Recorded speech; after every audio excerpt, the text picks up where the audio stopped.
95% of our life is coming from the programs of life, how to live life that we get in the first 7 years of life.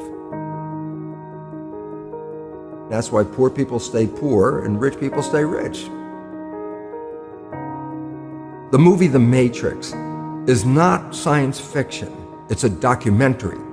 Every human, and this is a fact, every human first 7 years is download a hypnosis. The brain of a child under 7 is in a lower vibrational frequency. When you put wires on a person's head, you read electroencephalograph, reading brain activity. A child below 7 has a lower vibration than consciousness. It's called theta. Theta is imagination. Oh, that's how kids play a tea party with mud pies, but to them it's a real thing. A kid rides a broom, it's a horse. That's theta, imagination. Theta is also hypnosis. And the idea is this: before you can become conscious, if you don't have any programs, what are you going to be conscious of? So nature makes the first 7 years. What kind of programs are required to live on this planet? I say, how do you get them? Theta is hypnosis. You just watch. You watch your parents, you watch your siblings, and your community, because you have to learn how many 100,000 rules. Think about it. Just to be a functional member of a family and a functional member of a community, there are rules. Teach an infant these rules. I say, oh, you don't have to.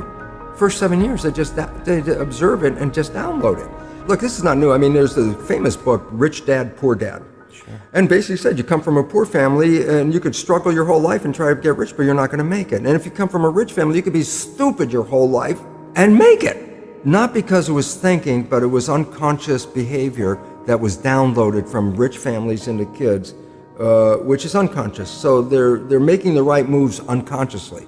If they engage their conscious mind, then they look stupid, but it's unconscious. And that's the same thing with poor people. Poor people have beliefs from the family. Oh, you can't make it, life's a struggle, things are hard, who do you think you are? And if that's the program you get, then 95% of the day you will sabotage yourself. And that's why poor people stay poor and rich people stay rich, because the programming.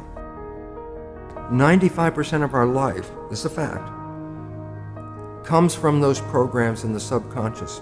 Every day, only about 5% of their life are you using conscious, which is creative.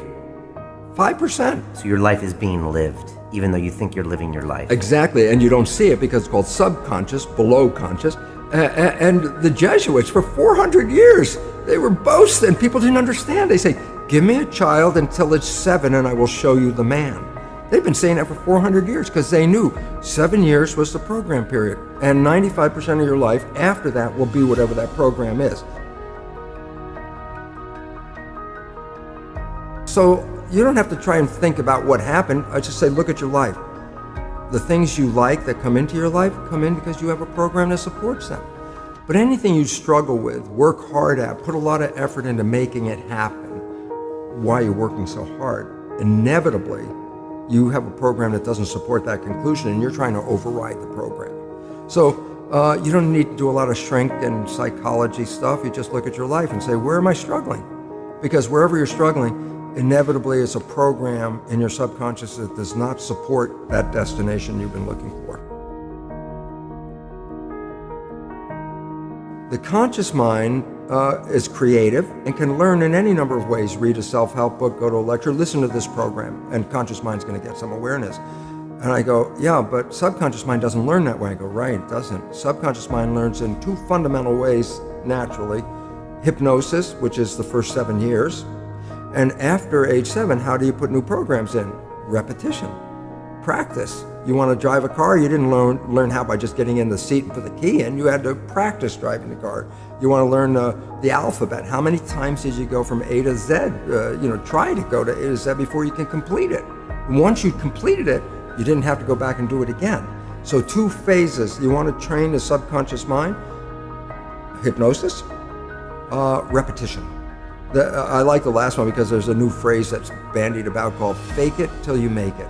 Meaning, if you're not a happy person, I say, you want to be a happy person? Then repeat all the time, I'm happy, I'm happy.